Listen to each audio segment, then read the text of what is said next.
Hi, welcome to Between Two Rocks with the Axiom Exploration Group. I'm Troy Marfleet. I am here today with Alice. Alice, why don't you tell us a little bit about yourself? Hi, thanks Troy. Thank you so much for having me on the show. So I'm the North American Sales Manager for Geotech Limited. So we're essentially a company who manufacture and design core scanning equipment. And we've been doing so now for about 30 plus years or so. But yeah, we're based out of the UK. I'm from the UK. We have another office over in Salt Lake City in Utah. It's great to be on the show. So how do you end up going from University of Glasgow to managing North American sales?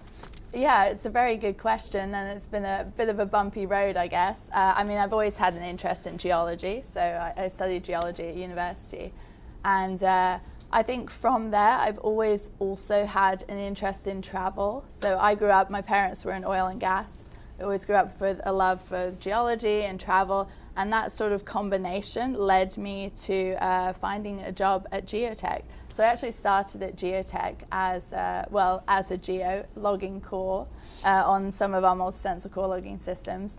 And then from there, I actually discovered I quite like the commercial aspect of the business. So my role kind of changed from more of a geo into the sales side. So, working with clients, I like the face-to-face, I like the in-person interaction. So that essentially led me towards working with clients, and my focus has mainly been on North America, the US and Canada mainly. So that's essentially how I landed in my role today.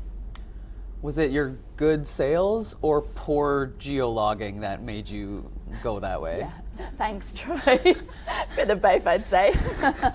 No, well, essentially, how we log the core at geotech is slightly different from conventional logging techniques. So, you'd have the geo visually logging the core sample, which of course can be very subjective, and many problems with that, which I won't get into right now, but we can definitely discuss that if you want, Troy. Yeah. But so what I was actually doing was logging the core samples on some of our multi-sensor core scanning systems.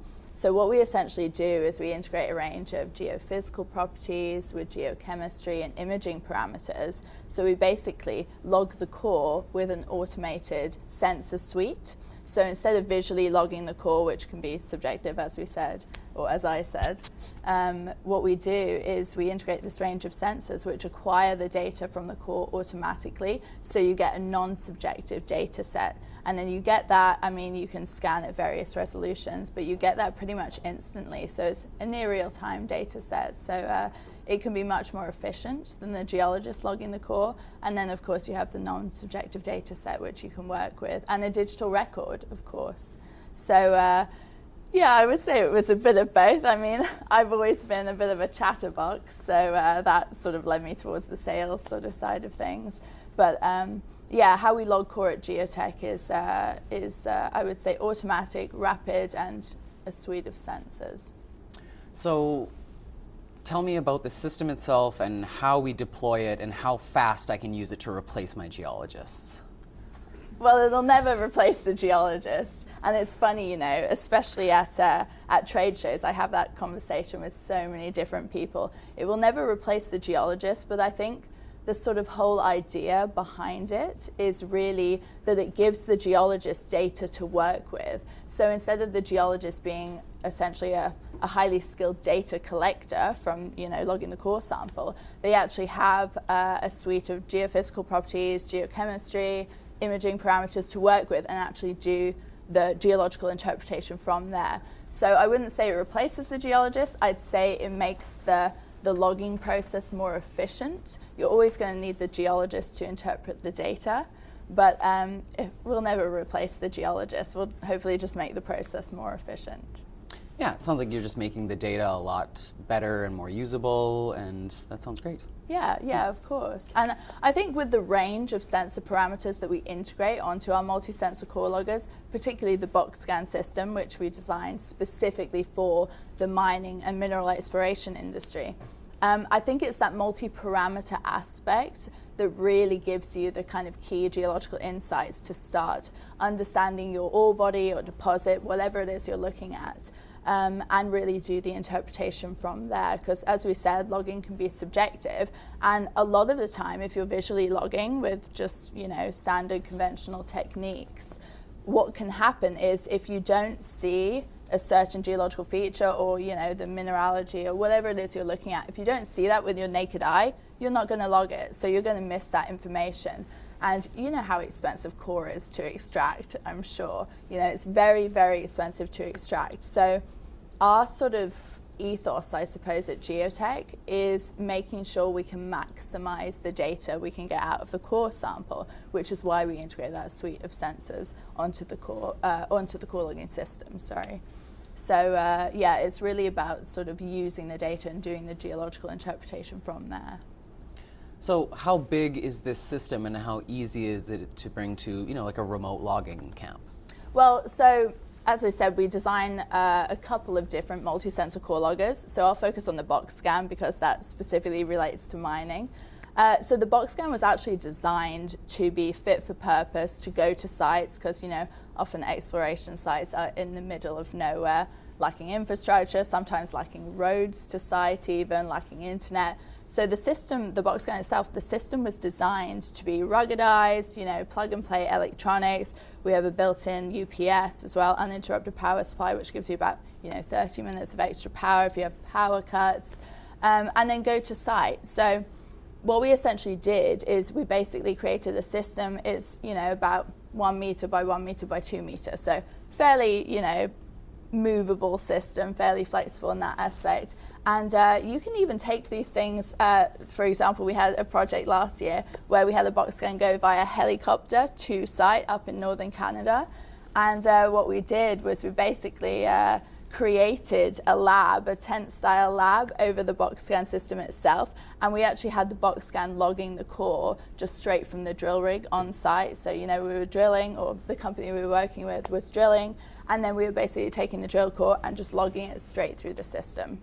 So the box scan itself, with that, just to go into a bit more detail there, we basically focus on high-resolution imaging and geochemistry.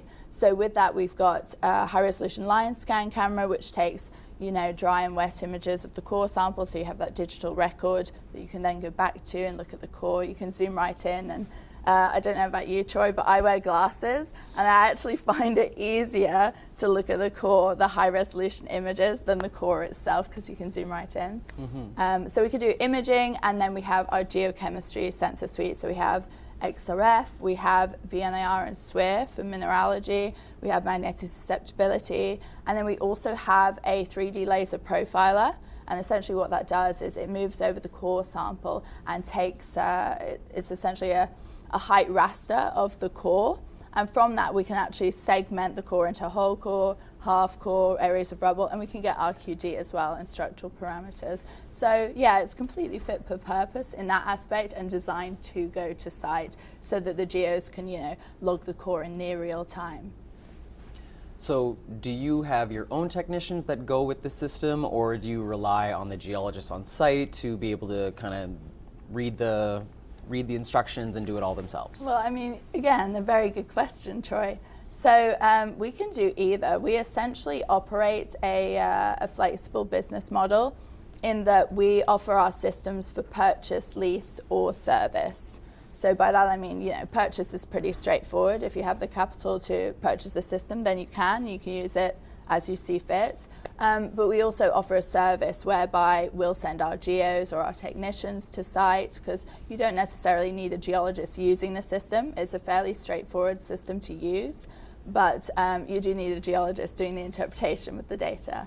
So yeah, we can send people to site, or we can basically lease the systems out, which in many cases, a lot of the majors we work with in particular tend to like to use their own personnel and keep everything sort of within the company. Yeah. So what we'll do is we'll lease the system to them, and they'll have their own geos using the system. So we'll basically go to site, train up their geos, and then let them get on with the project with remote support from us, of course.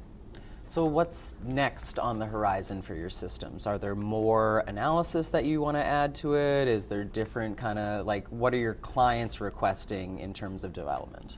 Well, there's always a lot in terms of development, But I think our next big thing, just to, I suppose, announce it now, will be LIBS, so laser-induced breakdown spectroscopy. That was my next question, yeah. Right, okay.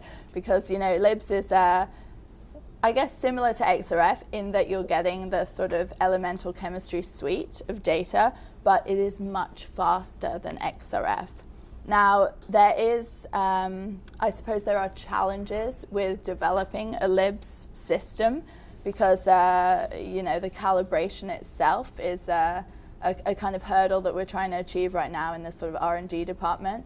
But because it's much faster than XRF, I think as soon as LIBS takes off, it'll really, you know, hit the ground running. And I know there are a couple of companies as well looking at handheld LIBS, for example. What we want to do is integrate it onto our systems, either as a standalone system or with the additional geochemistry suite to get that sort of multi-parameter data set. But you know, LIBS can be great for if you're looking at light energy elements, so particularly in the lithium field, which is of course a hot topic right now as well. So we're hoping to bring that out in the near future, I'll say. What about like scintillometer, like for radiation peaks? Can that be integrated? I mean, we're not currently looking at that. I'm sure that could definitely be integrated, definitely. But I mean, it's something we've thought about, definitely, but our R&D department at the moment is mainly focusing on the LIBS sensor, but we can, of course, look into that. I mean, as long as there's demand for, you know, using that sensor parameter, then I don't see why we wouldn't look at it further down the line. Yeah, after pricing out rental and buying a lot of these different specific equipments, it seems like your system would potentially just be cheaper in the long run because it integrates all of these different parameters into it already. Yeah, well, I mean, it depends how you look at it, right? You can look at it for exploration or you can look at it for production. It kind of fits into sort of any stage along the mining chain. But I think the whole idea really is to sort of bridge the gap between exploration into production, because you know it can, you know how many years it can take. It can take years and years sometimes. But what we really want to do, I think, particularly as an industry as a whole, is shorten that gap. Well, we need to as well to meet demand, but shorten that gap from exploration to production. And we can do that definitely through core scanning, among other analytical techniques.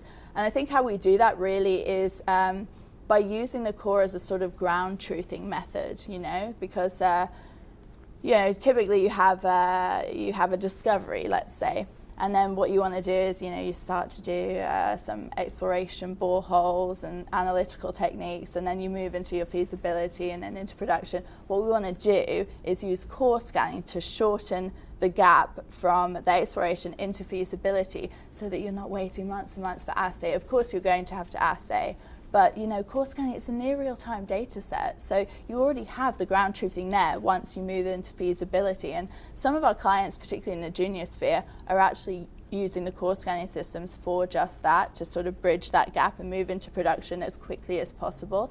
And when you look at it that way, if you're shortening that timeline, you're bringing down costs overall, and then you also have a digital record and a non-subjective data set that you can then use, you know, to push yourselves and propel through feasibility and then hopefully into production. Yeah, you're hopefully eliminating any of those repeat holes because you don't have the proper data or you don't have it recorded or it's an old drill hole or something like that. Hopefully you're reducing the amount of data that you duplicate. Yeah, exactly, precisely. Okay, well that's great. If someone's interested in implementing one of these systems, how do they go about it? How do they get a hold of you? How do we plan this thing? Well, I mean, they can always reach out to me on LinkedIn, Alice Dineen. You can just find me on LinkedIn, or they can reach me on email. I'm just alice@geotech.co.uk, or they can give us a call. I mean, like I said, we have our main office we're just outside of London in the UK, and then we have another office in Salt Lake City on the North American side as well. And yeah, I mean, they can reach out to me. Great. Anything else that you want to pitch while you're here? Any big exciting things that Geotech's up to? Well, I will say that we have a new collaboration in Canada with Axiom, as I'm sure you know, Troy. I don't know if that's a good idea. Yeah, so I am so excited to collaborate, and hopefully we will have a box scan system up in Saskatoon very soon where clients can either ship the core to you guys and hopefully we'll all do the scanning there, or we can ship that system to site from Saskatoon. So I'm very excited. I think there's a lot of exciting things to come. Are you going to come to Saskatoon in the winter and show us how to use this thing? Of course I am, Troy. Yeah. Okay, I'll remember you said that.